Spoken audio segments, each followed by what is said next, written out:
So when I was 13, I started with a little bit of marijuana, and smoked that and started drinking a little bit, and from there, by the time I was 15, 16 years old, I was already snorting cocaine, popping pills. Then when I was about 18, 19 years old, got into ecstasy, things like that. And by the time I was 21, I started I call them devil mints, Perk 30s. About 2 years of going through that, Oxycontins and Perk 30s, and then went into heroin.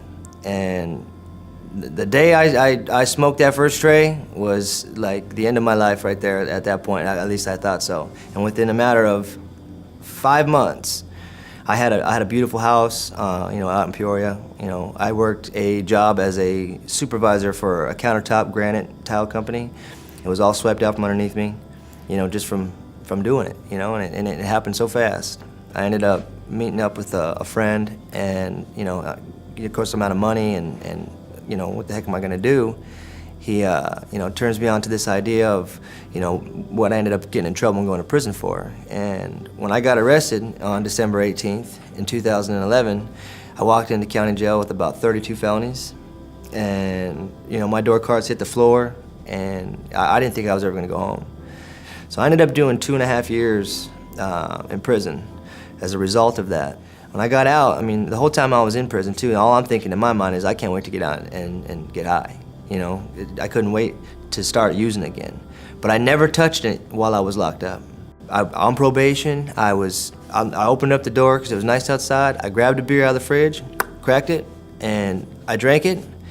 And right as I drank it, the thoughts went through my head at the same time the beer hit my stomach, I got to get some more. So I went out and bought myself another half a gram of black, and I smoked it all right there. And that was it. I was off and rolling again. My wife I'm with now was actually one of my connections I used to pick up from.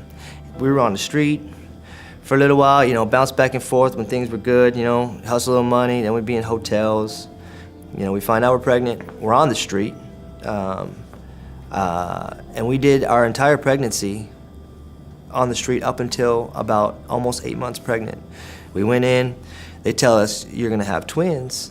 And I thought they were messing with me because I'd stepped out to grab a drink, came back in, and I thought they were making my chain, but they sure weren't. It started messing me up in my head because here I am, an addict, and I just brought babies into the world that are they have meth and heroin in their system, and they're telling me these horror stories, and I'm watching stuff about baby and just shaking and what these innocent children go through, and it's tearing me up inside knowing that my child, her children could be going through that too. So I sat down in there and cried for 3 days and with these nurses, and just trying to understand and thanking them for what they do. And my wife was pushing and pushing and pushing for us to come get on methadone, and I'm like, I don't want to trade one addiction for another.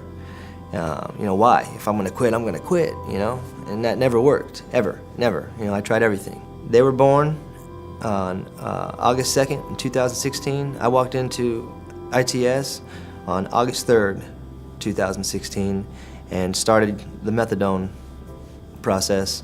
And I didn't get sober right away, but that was the best thing I ever did. Me being a good father, a good husband, a good son, and is more important to me, to my family now, and than anything else. I got my job where I am now, and I work for Wholesome Bakery, and I make almost $21 an hour now, and I have a career. I have a place I can go that's going to help me take care of my family for the rest of my life if I wanted to, and buy a home here soon, and all that, provide food on the table, and I can do that,